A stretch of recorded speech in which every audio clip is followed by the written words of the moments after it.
Hello, welcome to Hashtag Street Style Podcast. It's Wednesday, April 28, 2021, and joining me today is my co-host and Latin American brother, mi gente, Aldo de Caniz. Also, joining me today from the land of the fish and chips, my Pakistani Far East brother is Moez Ali. Um, Thank you for listening today. Thank you for tuning into the live stream. If you haven't subscribed to our channel, please take a second, subscribe, like this video. And ring the bell if you can. We'll be live streaming every Wednesday around the same time. And yes, we're going to be changing up subjects and throughout each stream. Of course, our focus is street style, fashion, but we're going to be talking about everything surrounding our life. Let's start with our topic today, which is what they don't tell you about the fashion industry. This is a really good topic that we talked. We kind of talked a little bit in the past episode. We were just focusing on the basics, where was how do we get into fashion? How do we get into street style? How do we get into the show? There was a lot of questions that you guys asked, which was very good. But I think now we can focus on some of the, I wouldn't say downside, but I would say some of the obstacles that we encounter while doing what we love. So SWB audio capture not registered. one second. So here we go. Being a freelancer, what does it mean being a freelancer? Do you guys want to say something about that, guys? Want to share what does it mean being a freelancer, and like how much work does it take to do that? Mo, please. Man, you guys are shy. What's going on? You never know the etiquette in these things. What does it mean? It means realizing that you are gonna have to work harder than you've ever worked before, consistently. Realizing that your lifestyle will be very different, and that if you really want to be successful as a freelancer, you're going to have to make a lot of sacrifices. What are some of those sacrifices that you made? Time with friends and family, because I wouldn't want to say no to a job. So I'm the youngest of three brothers, so I would be the bratty younger brother and throw a tantrum if a family holiday couldn't be arranged around my shoot. So and then I guess certain things that you would normally want to be doing, and like for me, I've been a freelancer for the last 5 years or 6 years, so my 20s wasn't quite what you might expect, your 20s to be like. You miss out on a lot of social life and things like that. Yeah, no, I can totally agree with that. It's very challenging to be a freelancer because you always have to plan ahead, or you're always trying to take all these jobs because you never know what's going to happen tomorrow. You never know what's going to happen in a few months from now, if you're going to have some sort of income, and therefore sometimes exactly. you take on a lot just because you want to make sure you have you're set up for the future. Do you guys want to share some experiences with that? Yeah, you need to have a good administration with your money, because you never know what's going the next days or the next month. So you have to be very, very smart to administrate your money. And also, like Mo says, you need to work super hard, super hard, more than if you have a regular job, because once again, you never know what's going on the next day. So you need to work more than the other people that have a regular work. Yeah. Can you say the question, not question, I guess, prompt again? My internet is not very good. Sorry. No, I'm just talking about like being a freelancer and why does it take, like how come that sometimes we take on so much, and what are the downfall of taking on so much in order for us to survive for months ahead. Do you want to share some? Yeah, of your experiences? I mean, I don't know if anyone, unless you're like super famous and a very well-renowned photographer, I don't think anyone ever gets to the stage where they are like content with not what you earn, but like thinking that they've done enough, you know, like in terms of earnings. Because as Aldo said, you never know. You could have one really good month, and then you could have an extremely quiet month. And then, but you don't know, is that it could be another quiet month after that one too. And so you just, by default, you just think you have to take every job that comes your way. And then you're like, okay, that's this year done. And then you're like, shit, I got to worry about next year now. And then next year. So it's just never ending, really. So it's very hard to find that level where I think sometimes in 1 month, I know for all of us, in 1 month, you could earn enough money that could last you for like 3 months, 4 months. So I think accepting that, you know, okay, I made enough this month, so I need to be calm. If nothing comes next month, it's okay because I earned enough. You need to be calm and just like rest. Yeah, And you can spend all the money. I guess yeah, you know, just that's some of the upside Of course. in a way. If you're able to make enough, if you ever just sustain yourself, and if you really plan yourself ahead, that could be a good thing, because you can say, well, I work a lot this month and I think I have saved enough for the next few months, therefore I'm gonna just take a break, or whether it's 2 weeks or 3 weeks. And sometimes things happen. Things come to you when you are taking that break, and you can take on or you can say no. And that's one of the upside and downside of it. Like, it's like you can have a good month, you have a few months that are good, and you can have some really rough months as well. Now that we're talking about planning, and also that we're talking about how you plan or strategize your week and month, this is another question that people ask a lot, is how to plan for Fashion Week, and when do you start planning, and more like, you know, having a client, and also how do you book your travel, how do you book your, you know, where you stay in, the shows, your time, even some events around your life that's happening. How do you move things around during those 2 months of the year, February, September? And if you guys want to start sharing your thoughts, how do you do it?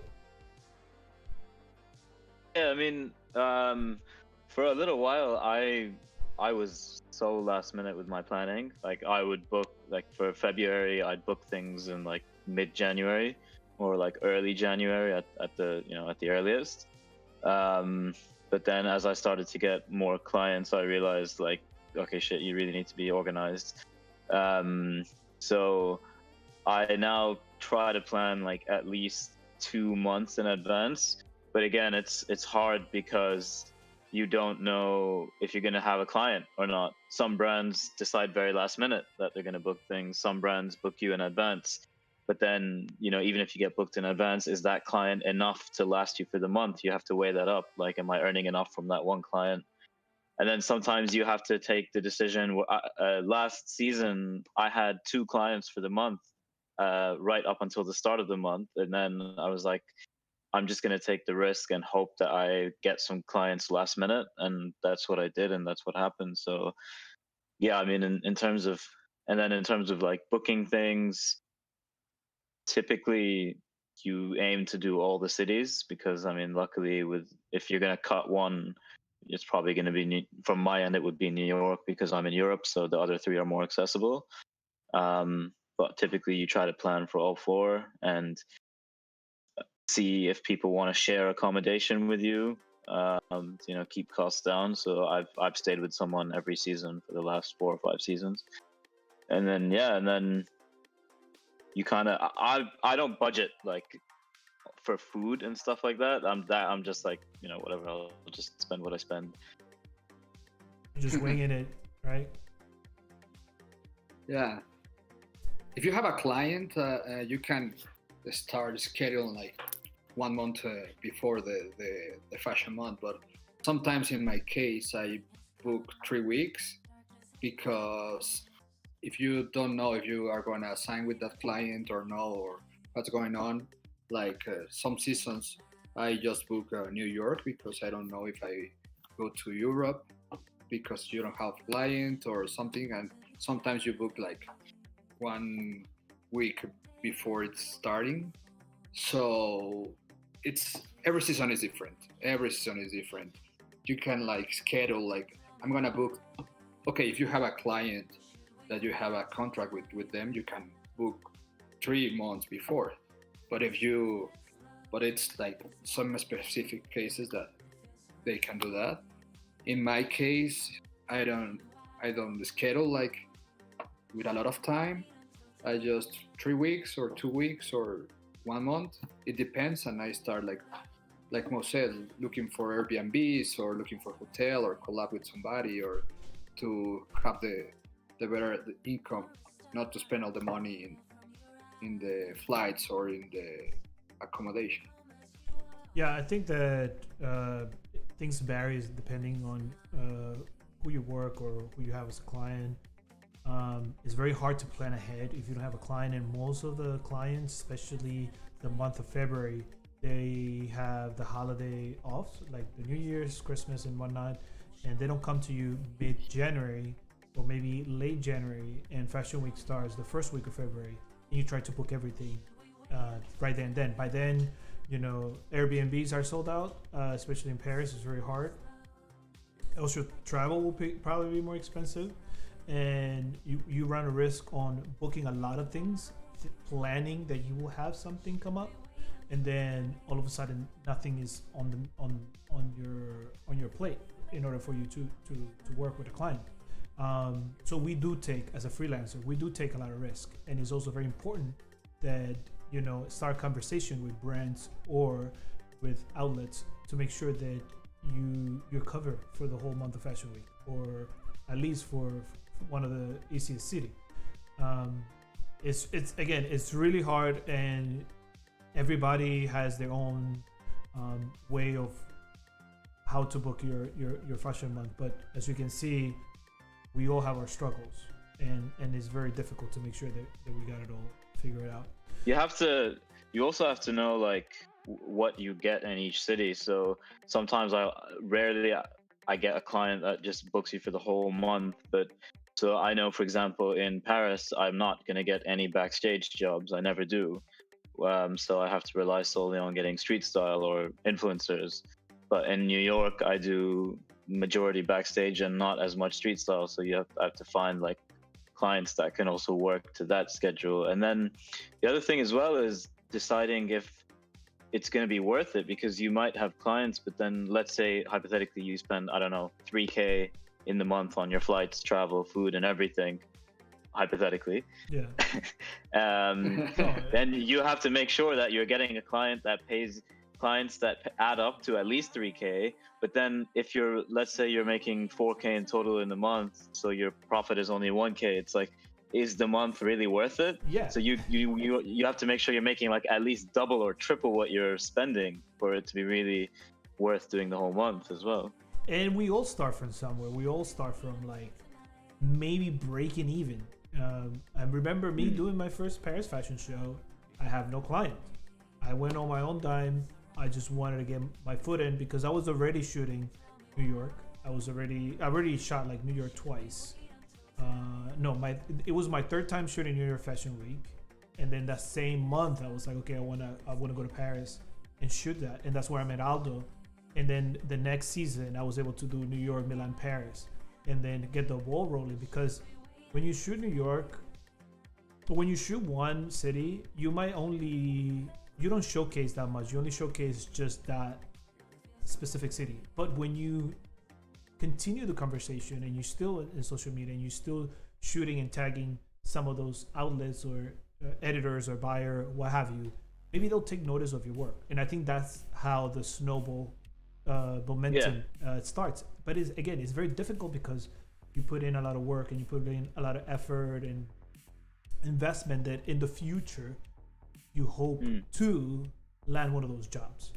And I think that I'm gonna segue a little bit into the next question that connects the dots. And I think this is very funny, but the stigma behind photographers not being transparent about their rate and compensation. And I think when we talked about this, when we were planning about this specific topic, it's more like, let's say Aldo's working for Vogue, and Vogue comes to me and say, hey, Jose, we want to work with you. There's maybe some photographers, they'll feel like a little bit, how can I say, a little bit weird about asking Aldo, hey Aldo, look, I'm being approached by the person that hires you. How much should I charge, or how much do you charge? So that way I'm not undercutting you. That way we can be equal compensation, or hey, no, maybe more. Okay, there has to be a two-way conversation, or be open about having that type of dialogue with other photographers. Maybe I don't know the other person. Maybe I actually don't know who's their photographer in the past. But you want to have some sort of sense of, hey, what's your budget? Have you done this type of job before? How much have you compensated the photographer? Mo, you want to give us your thoughts on this side?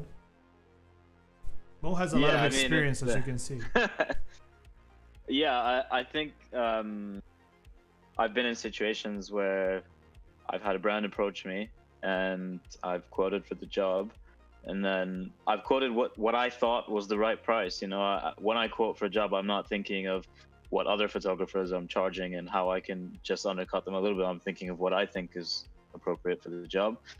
So I quoted, and then I did the job, and then in one of the cities, another photographer approached me and said, hey, like, you stole my client. And I was like, what are you talking about? You know, and he said, you took that client because you charged less.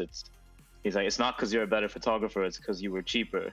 And so I was like, that whole like dynamic is just so unhealthy for the industry. So I just asked him, I was like, look, what would you have charged for this? I didn't know, you know, and he told me his number, and we were so far apart that it made me think either he is just doing way better than anybody knows and is making a lot of money, or he's on another planet with what he's charging, or I'm completely wrong and I'm selling myself short.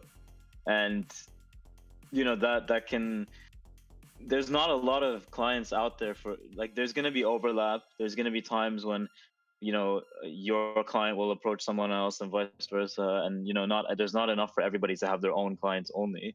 So I think these conversations need to be had, you know, like the minimum for like shooting a backstage, you should never charge less than $1,000, you know, whatever it is.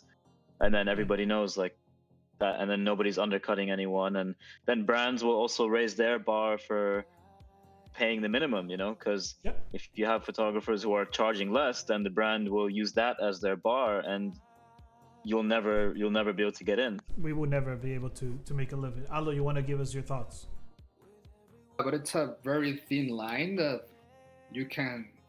sometimes you don't know how to handle, because if you say, okay, I'm gonna charge this, but if I'm so expensive, or this is so much, or I don't wanna go low, because I don't know, it's super hard sometimes.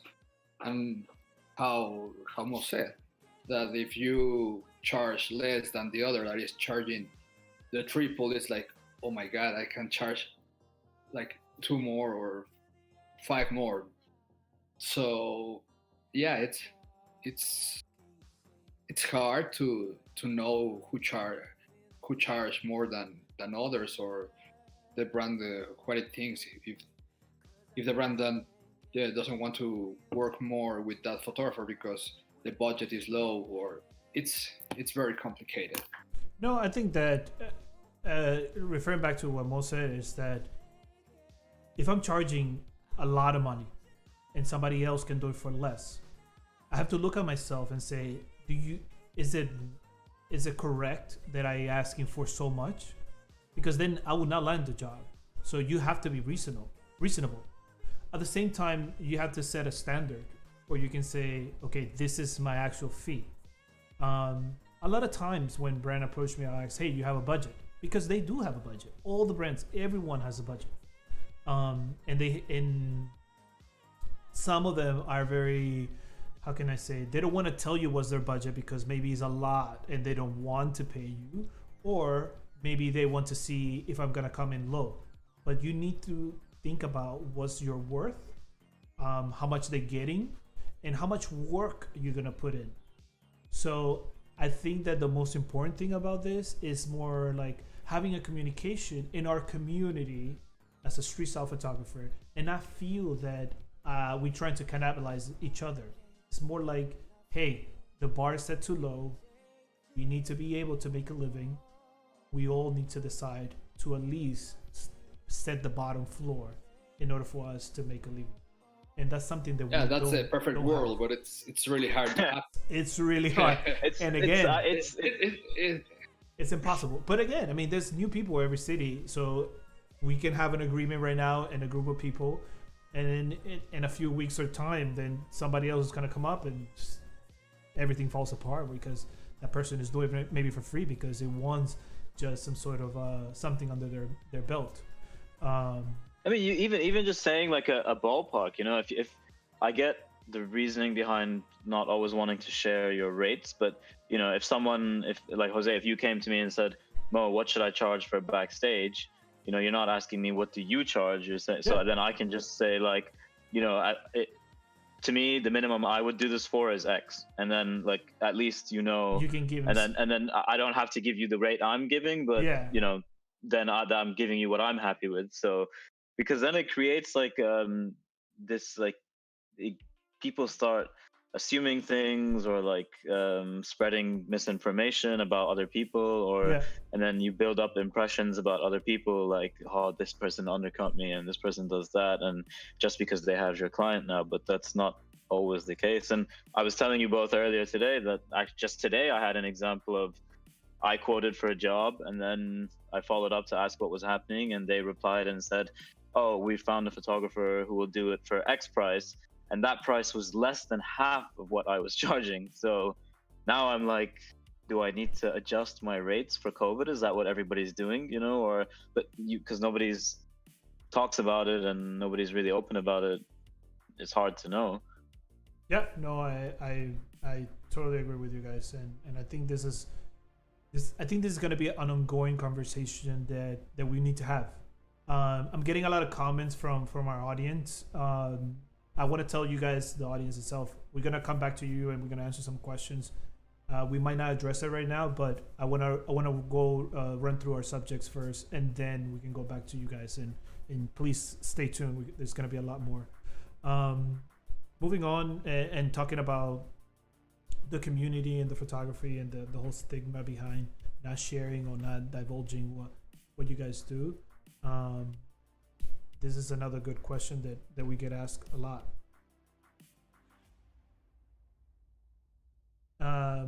Not sharing tips, tricks, hardware or software. And I think a lot of people come to me maybe during Fashion Week, a newbie or who knows, maybe somebody on the street. It's like, hey, what camera is that? Or what lens are you using?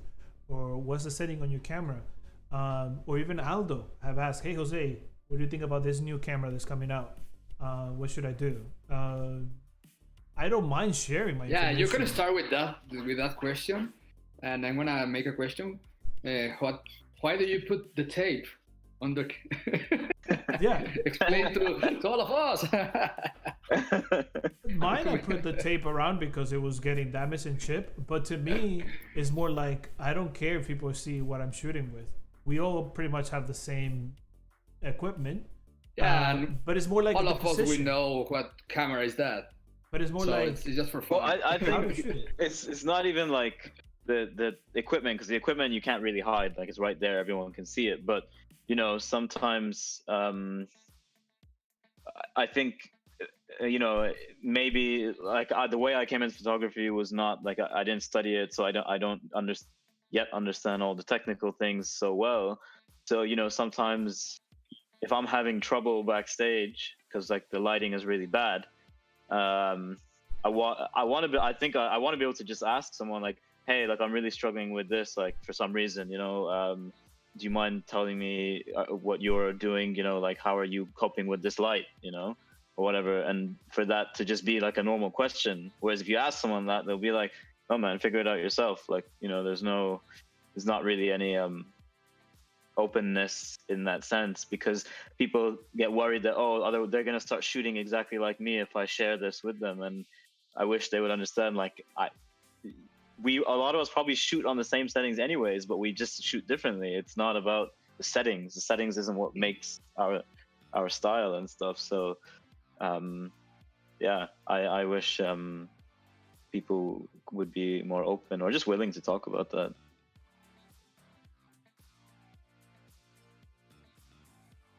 Yeah, and it's fun to know what settings are using. I like to ask somebody sometimes, what ISO are you using, or because the light is dark or is bright, or but that doesn't mean that I'm gonna copy your settings and copy your photo just for ask the settings. It's weird. I don't care about if somebody asks me, and I used to ask Jose or you, what ISO are you using or whatever. No, it's no big deal, but a lot of photographers think that we are gonna stall the client asking the ISO.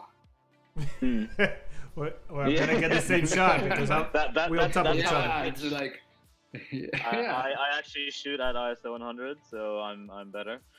Wow.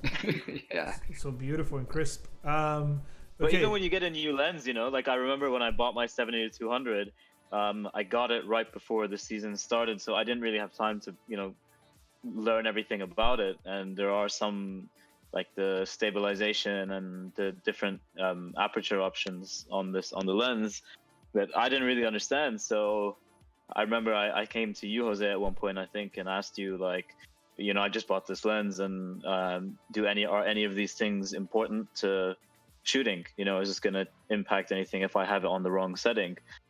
And you just helped me. You were like, okay, no, this is what this is, and blah blah blah, and then that was it. You know. Yeah. And no.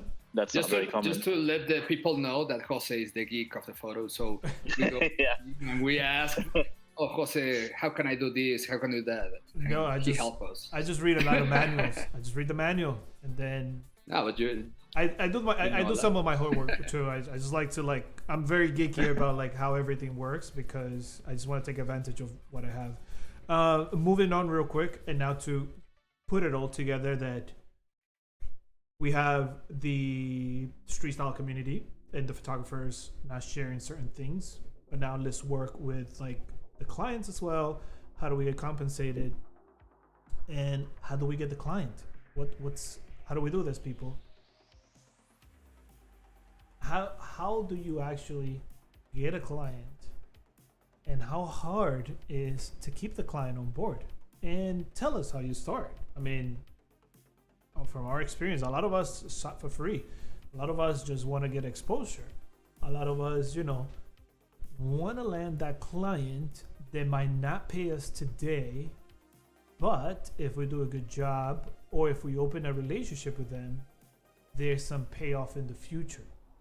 And I can tell you from experience that by me not quoting a client, a well-known client, by me not quoting them a lot of money, I was able to land it, and I was able to build a long-term relationship with the client. But some people might just say, hey, this is a big brand, this is a big client, I need to go crazy in order to get paid. But maybe they will not land it, and now we'll be able to build a relationship. Or you want to give us your thoughts?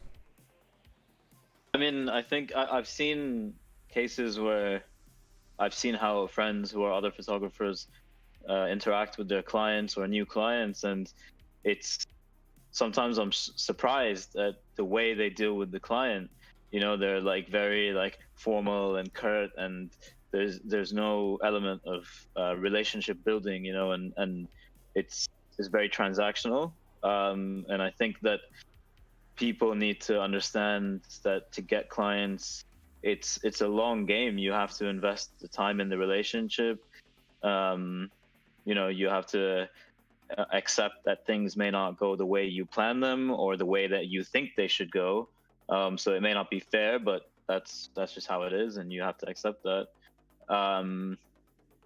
And I think, for example, the first IMG was my first major client. And IMG owns, as you may or may not know, they own one of the biggest modeling agencies in the world, but they also have a huge entertainment division. So they actually own New York Fashion Week and Berlin Fashion Week and a few of the other ones. So anyway, so they reached out to me to shoot, and they said, you have to do a test run for us at Berlin Fashion Week, and we can't pay you. We'll cover your transport and we'll pay for you to stay in a hostel, not even a hotel, a hostel or an Airbnb. And if that goes well, then we'll hire you as a paid thing for New York. So I just went and did that, and I said, you have to hire me for New York if this goes well, and you have to pay me this amount. And so I did Berlin, and even if it hadn't gone well and I had maybe taken a risk and not landed the client, like, I still gained something from doing Berlin Fashion Week anyways. I did backstage, I got a new style of photography out of it, like I learned new things, met people, blah, blah, blah. So you have to accept that the benefit may not always be financial. Yeah. But you can still benefit from it hugely in other ways. Aldo, you want to tell us your story about Vogue Mexico? Yeah, it was a very good story because my first first tour, I worked for free, but that was very, very particular because I just make it to start a relationship because they don't have somebody that shoots street style, and I want to be the first that shoot in Mexico and Latin America, and I take the risk to give them for free, but it was more for their relation. And they hired me like 2 days before everything starts. And after that, I work with them like for 6 years. So it was a good invest, but it was another time. There's different times, and street style was becoming huge. So that was my experience with gives sometimes free content or free photos. No, yeah. Free photos. It's very hard to gauge when is the right time to do something for free, or risk yourself investing on somebody or a brand or an outlet. And I think that's something that you have to gauge yourself. We're going to be sharing a website that has some tips on how to approach that at the very end, so please just stay tuned. I want to move on to the next question or the next topic, which is who's responsible for publishing, curating what you see on social media? And this is basically, hey, after we create all this content and we send it back to the brand or back to the outlet or back to our client, who is the actual responsible of putting this content out? Bo, I'm always going back to you because you're the expert here. I think just so in case people are wondering, the reason that this question kind of links into the overarching theme of today about the downsides or the other side of the industry is that sometimes you work really hard and you get what you think is really great content, and it doesn't get used, or something happens, or painful. They use it for something else, or they use it later, and that can be it might sound weird to some people, but that can be really not depressing, but just like discouraging sometimes, because you're like, am I doing this right, or what did I do wrong? Was it me? Is it just the client's decision and it was nothing to do with my work? And then the other aspect is a slightly more touchy topic is diversity. So if I've worked with clients before who have said, we need 30 pictures a day, and every day I'll send them like 100 to choose from, and then they'll select their 30, and I'll include a good diverse list in there, people that I thought were really great to shoot, whether it's diverse in terms of skin color or body shape or whatever, and then the same 30 people get picked every single time, and then you're just like, so can I shoot anyone else? Is there any point in shooting anyone else? Will I make money from that? And yeah, so I think I know a little while ago there was some controversy over who's responsible for that. Is that the photographers or the editors or the clients you send your work to? So maybe a topic for another day as well. Yeah, no, I agree, because some brands or some outlets will give you a list of names that they want to feature, or maybe a list of names that they're working with or they're dressing, and you go out of your way to make sure you capture those people on their list, and it's basically a shot list, and you will complete the shot list, and it could be very diverse, but at the very end they might not publish diversity as much as possible. And I think that there's a problem with diversity when it comes to like fashion, because the percentage of the biopic people on fashion is very small, so it's very hard to even capture that small amount, but it's possible. But even if you capture it, they might not push it out, and that is what we're trying to explain is, or what we're trying to say is that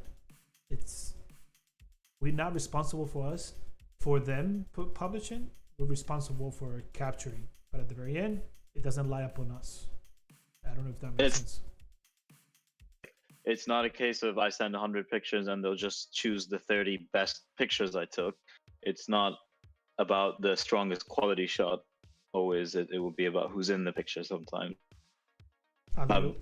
Yeah, and sometimes it depends on the client. No, in my case, like working with Vogue, so, I remember was this season that hoodies and all these Batmans and Balenciaga was the hype, and everybody we want to shoot the hoodies with the Batmans on the back or the staff, and I sent to my client a lot of that kind of style, and they told me no, this is like grunge for us.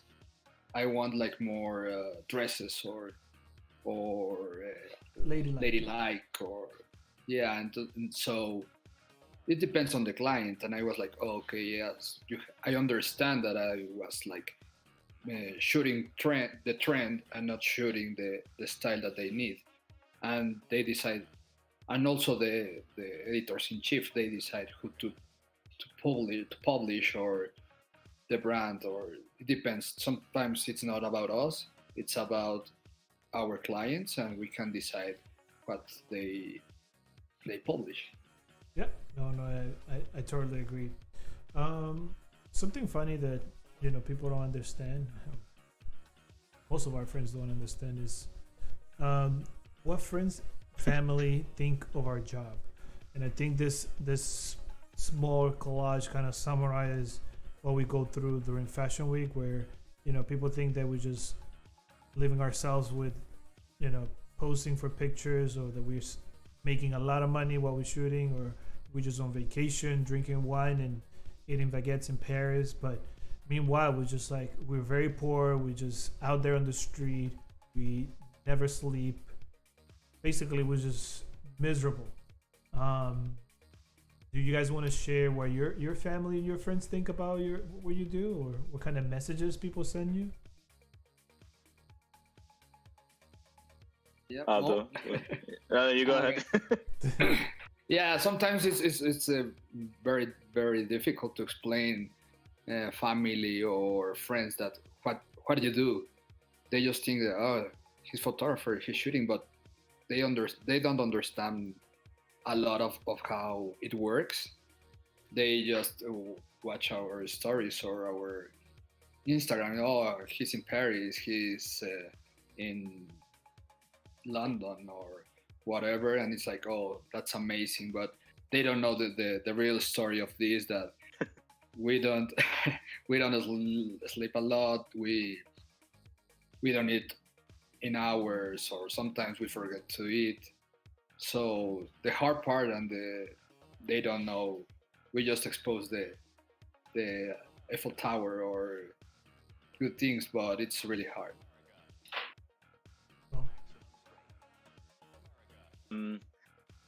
Yeah, it's funny. I think sometimes people think it's glamorous, and I'm just like, when we're running through the streets in Paris, drenched in rain, freezing, like if only they could see me now. This is. But then I think sometimes it's a testament to all of us that from our pictures, they don't see, like, they don't think that that's how we get the picture. They think that we know the person or something like that, and it's just like a very calm, serene thing, but actually it's chaos. And the other funny thing about what my friends think I do with my job is, I've had some friends who I haven't heard from in quite a few years, and then they see me posting pictures of like some models or at a show or whatever, and then they'll appear in my DMs and be like, "Hey man, like, do you have like invites to fashion parties and stuff? Like, like, can you bring these people?" And I'm like, even if I had an invite, I wouldn't go. But yeah, like, I have no I time. don't. Like, that's not what I do anyways. Like, it's not. I don't, just because I take pictures of them, I don't know these people. I'm not part of that world. We are just documenting it.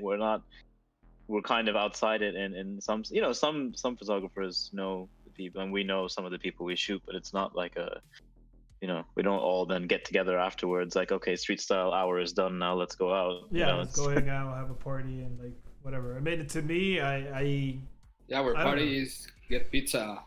Yeah, I think to me, I think it's a little bit difficult, because you want to be friends with people, you want to have that sort of like friendship in the street style community or the industry, but I'm more like, I'm afraid or I'm shy with approaching or talking or whatever, because I'm so focused on my job. And sometimes when I'm shooting street style, I don't want to be approached. It's like, "Hey, hello, Jose," and it's like, no, I'm trying to work, and if work means I need to shoot you, and you need to just be yourself, not just like whatever. But yeah, I cannot agree more with you guys that we basically just the bottom of like the whole fashion industry. I would say we just like basically out there shooting nonstop, rain, snow, hot. I mean, it's crazy. And I think, by the way, I just want to say, I think that I'd be interested to know, but I personally think that this is just the case with street style photographers who do fashion weeks. Like, if you're just a regular photographer who does editorials and stuff in whatever city you live in or travel, it's more obvious what you do and what your life is. Whereas with street style, it's kind of a mystery. Like, you all just go to fashion week and then you all come back, and it's like, what happened in that time? How did all that happen? Yeah, man. Yeah, it's more mysterious. Yeah, a lot of thoughts in my head right now, and I think this is a whole different conversation of like, and I don't want to mention names, because again, it's like you said, you could be established photographer shooting editorials and whatnot, or you could be even a very established photographer shooting street style, and you still like not even up to par with the other person that is like shooting big editorials and whatnot. But that's a whole different subject for a different time, and I don't want to compare, apples to apples and whatever. But anyway, there's some tweets that Mo sent me that I want to put on the slide, and I think this reference to the things that we talked about. The freelance community should have serious discussion about how quickly a majority of clients expect things to be delivered, but the same energy isn't shown towards paying freelancers invoices. And this is from Adeshola Makinde. Sorry if I murder his name, but yes. Oh my God, net 30 days, net 60 days, net. Please send this thing as soon as possible. not only did I bend over backwards to send you the images or the video or whatever it is, went through all the editing, date night, whatever, but you don't want to pay me, or you don't want to send me the money in 30 days, 60 days, 2-3 months, maybe just ghost me. I mean, come on. Mo, I know I've seen horror stories from your end. It's very important sometimes to tell the client once everything is signed. It's like, hey, look, this is how much it is, and this is how much I expect, or this is when I need this. Oh my God, I cannot stress this enough, and I learned my lesson. And Sarah has helped me out a lot. I owe her a lot, because sometimes you need to say, hey, pay me half, and then you give me the other half later. That way I have something, whether it's like fashion week, for example, I need to book travels. Not a lot of clients do that though. Yes. I found it right. Yeah. So I think that we have to be a little bit smart. But Mo, please share us just how many millions. I mean, almost like you don't want to take it. You don't want to hire a lawyer because what? You're haggling for a few $1,000. Like it's. Yeah, but it's funny. The one thing that I always find so funny is that when they're hiring you, you know, it's all about like. For them, it's like, this is my job, you know, I'm responsible for the outcome of this project. It's all on me, blah, blah, blah. So they make you feel like, you know, really invested in what they're doing in them. And then as soon as you deliver it, it's like, oh, I'm not accounts. Like, that's not my job, you know, you got to take it up with them. And you're like, you know, they really hook you in to get everything done. And then as soon as they've got what they need, it's like, oh, it's not my problem anymore. And you know, it takes a long time to get through to accounts at sometimes. But yeah, in terms of, you know, payments, it's just unbelievable what happens. Like I said, I think maybe 90% of my invoices are paid late.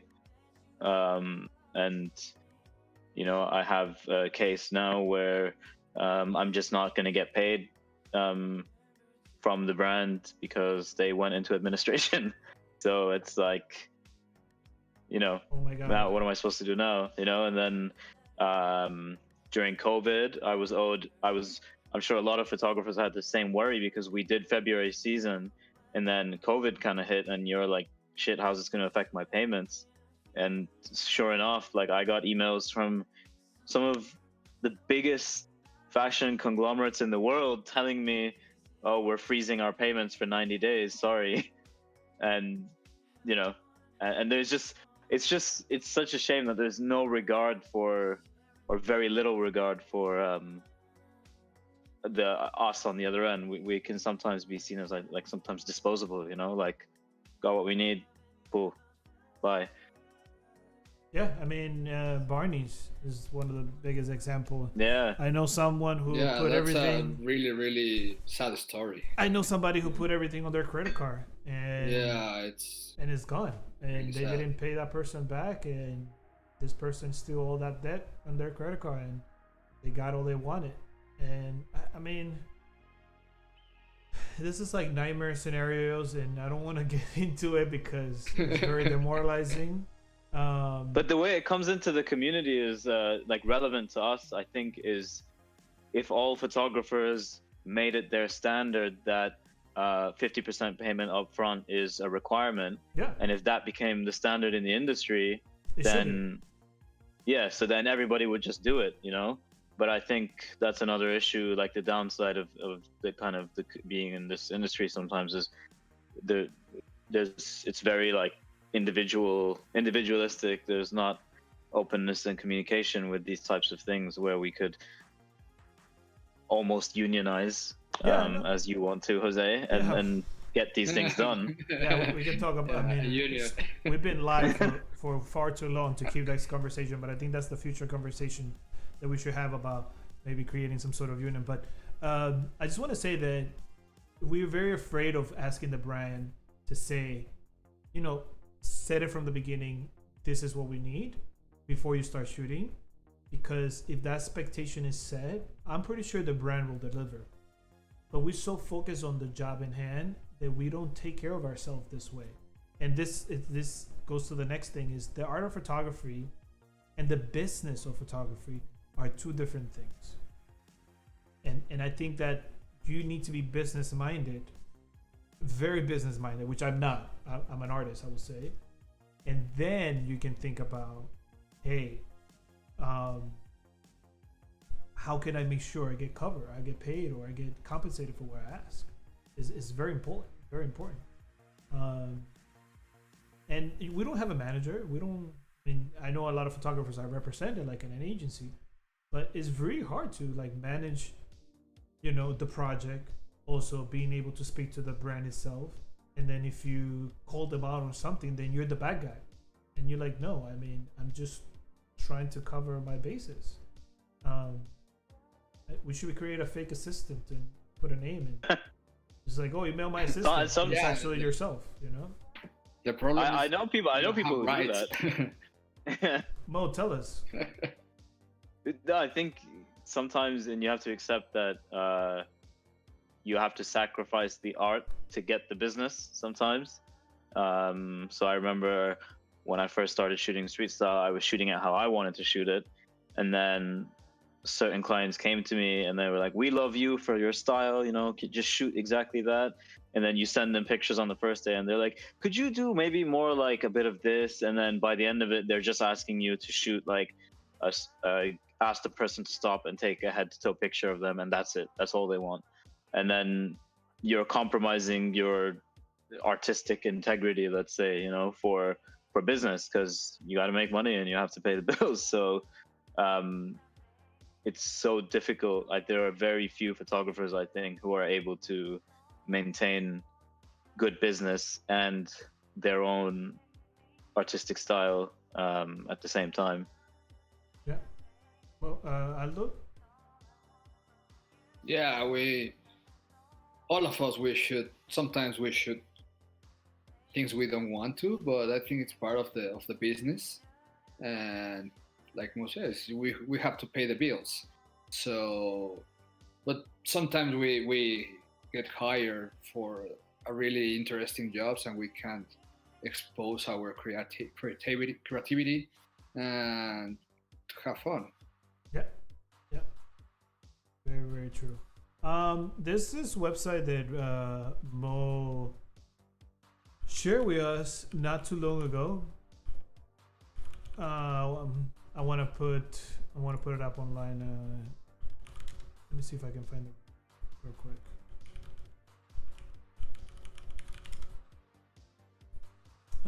Is this Gatekeeping, professional photography knowledge base? Their attempt is to open up personal gates and provide the learnings, success, and failures that they have had as a professional photographers for the benefit of the underrepresented communities. Basically, this is a very good website, which shares like a lot of the knowledge and experience that they have had in the past. And I think that, I think one of the best questions are this. Where is it? Here you go. What's the day rate? There's a lot of questions. There's how to figure out the uses and license fee. That's something that we don't talk about, and maybe street style photographer is like, hey, look, I'll create this content, I put it up. You're licensed to use it, and you cannot just, everybody can just use my images. How do I find people to reach out to? They have some really good videos, some really good comments and topic and whatnot. I will put this link on the description of the video, and I'll throw it up on the chat as well. Let me put it up real quick so you guys can bookmark it. It's very, very helpful, and I think has a lot of knowledge that you guys might need. I think overall, we went through a lot of downsides and a lot of negative things. But I think we're taking all this for granted, and I think that this photo over here, these 3 photos that I put in, kind of summarize our experience with Fashion Week. Um, we do get to travel.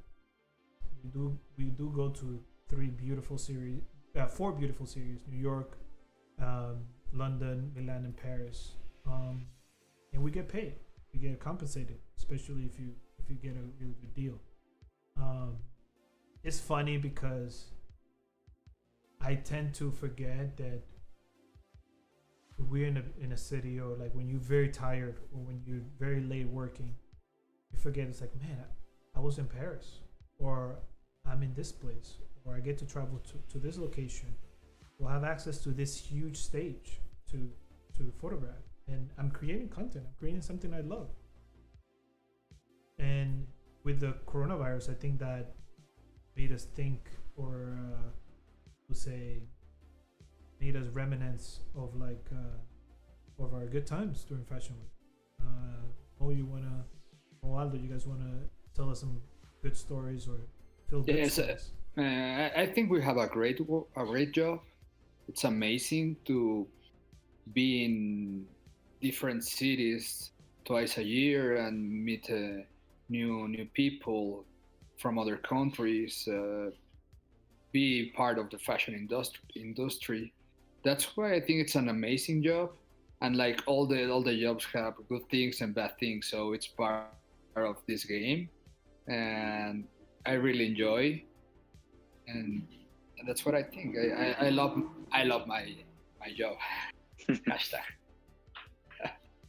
Yeah, I definitely agree. I found myself missing doing street style. As crazy as it is, and as tired as I am during the month, and whatever else happens. And I think we also take for granted as freelancers the fact that we get to work on our own terms in many ways. Obviously, we have our clients that we have to work on their terms to an extent, but um, I can decide to go to a city and pick how many clients I want to work with there, and I can decide not to work for a day if I need to take a day off. Like, having that luxury is definitely amazing. And then, yeah, it's so cheesy to say this, but like the street is literally like it's like going to an office. Like how do people make friends at work, right? You meet friends at your job, in your office, on your floor. And so I always find it funny when I would tell my mom, like, I'd say like, oh, Jose is coming on this trip. Oh, but she's like, oh, who's Jose? Oh, he's my work friend. And she's like, well, what do you mean? How'd you meet him? Like, because it's so funny, like, how do you meet At and the make office. friends? Yeah, at the office. Like, I met him on the street, and now we're friends. And Yeah, it's just, when you say that to someone else, it's so funny. But yeah, but I really, and then I value the fact that in fashion months, every day is different for work. So you see different things, you'll do different things, you have a different client. Every day is different, and that's like a really big blessing as well. the commute is different cities, different days. It's very fun. It's very interesting. Um, we have a lot of people in the chat, and there's a few questions that have been asked. Not to close it off with our epilogue, but Sarah, my beautiful fiance, asked, "How do you feel about working with different client and brands versus someone who's in-house and only works with one brand?" That's a great question. I think that sometimes I've wondered about doing that, like working with one brand. I did a job recently where I was hired as the external photographer, but the brand also had this guy who was their full-time in-house person. And the brand works with a lot of cool people. So I was like, oh, that's so cool, like he gets to work with all these cool people. But then I thought, you know what? That he's on a salary. He's on a set salary, right? Like, when it comes to money, you can make a lot more money, I think, as a freelancer, rather than if you're sticking with one brand. And then also, if you're sticking with one brand, creative control is probably lacking. You have to shoot one type of way for the brand and their aesthetic, and you don't have freedom to do other things. But I know for some people it really works. So, but for me personally, I think I would definitely I like to keep working with different brands. Aldo. Yeah, me too. I like to work with different brands because you can be more creative and you can expose your style and your feeling in the fashion industry.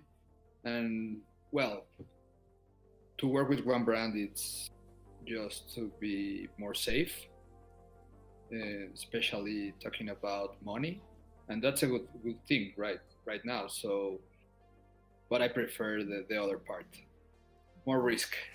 Yeah, no, I mean, I used to work full time for a brand, and they can take advantage of having you in the house, and they'll pile on a lot of work for you, and you might not be compensated because you maybe have salary, but you doing a lot of overtime, and you spread out through a lot of projects. But I think it's better to work as an outsider than being in the house and being focusing on brand. But again, there's the downside. I mean, I used to have benefits, I used to have vacation, I used to have all these things, but at the end of the day, I think outside is a lot better. Tanya asks, do you guys think that prices should be equal for all countries? Oh, you live in London, you get the pound, you might pay a little bit more if you do the conversion, but what are your thoughts? And Mexico, Aldo, which is a little bit hard with the dollar. So this is a very good question. It's such a good yeah. Yeah, it's a very good question. It's a very tough. Ideal world, it should be the same, but I just don't think that's possible. Like when I went home I grew up in the Middle East, so when I went home to Bahrain or I went to Dubai, and I tried to get some work out there and I quoted my usual rates, they were like, whoa, no, this is not, you can't charge that money here. Go back to wherever you come from, sir. You're not going to get any work if you charge that. So, and I think for a number of reasons it's different. So ideally you'd have like flat rate all over the world, that shooting a generic day rate is $2,000 no matter where you are in the world. That would be great, but I unfortunately don't think that would ever be a possibility. Maybe in like London and New York and LA, or like cities that are kind of on that level, like similar levels, and Paris maybe, but I think it's still difficult. Yeah, it's not a possibility, especially in my case. In Latin America, it's totally different. It's not the same budgets for Latin America than for London or New York, so you have to adapt to that budget and charge the right thing for your clients, because like Mo say, no, that's a lot of money, so you charge different for clients in Europe or in New York than in Latin America. Yeah, no, I mean, also you don't know what you're gonna get into when you go somewhere else. I mean, you cannot have the set price if you're about to like dig a hole with your hands, or if you're about to photograph something else. So you have to think about like, what the job entails is. Mohamed Abdul asks, at what point do you feel comfortable to call yourself a photographer? Question? At what point did you feel comfortable to call yourself a photographer? Oh, that's a good one. I think after I had a couple of repeat clients, because then it kind of made me in my head it validated me, like that they come back and they see me as somebody who is an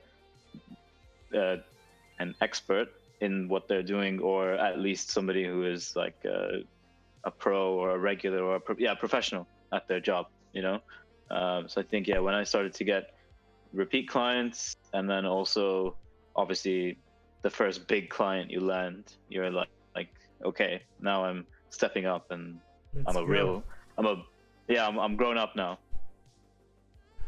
When you start charging for your photos and you have a big client or some important client that hire you, I think that's the right time when you say I'm a photographer. This is a good question that my brother asked. What has been one of the best brands that you work with, and why, personally?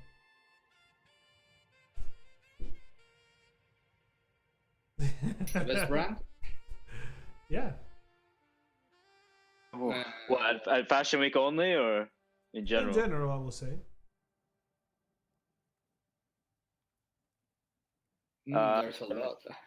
Yeah, for different reasons. Some are great because the team is really great, but the job can sometimes, like there was a shoe brand that I worked for a lot, and even though it became mind-numbingly boring to keep shooting shoes and ankles, I loved working with them because the team was so great. So they were actually one of my favorite jobs to do. But if I had to like give a name and pick one, I would say either IMG because it gave me a lot of opportunities, and it was like a springboard for me.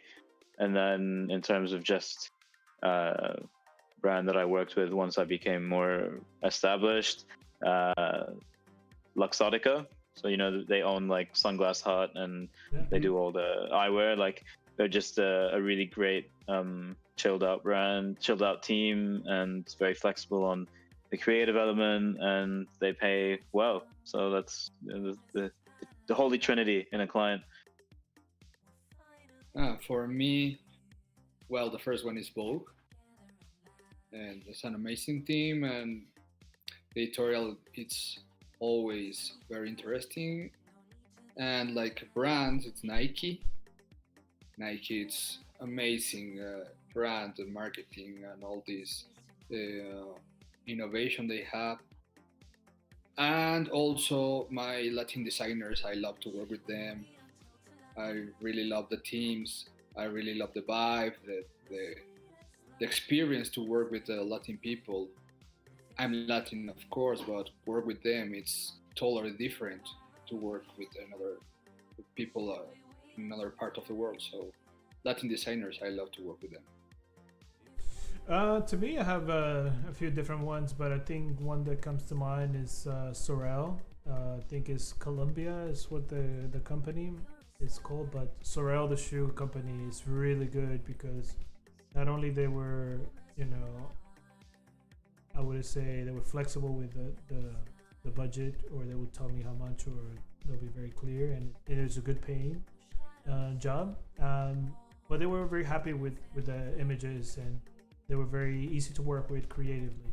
I think also some of the jobs, or some of the that I think that I really like, is depends on the people that you work with, depend on the team.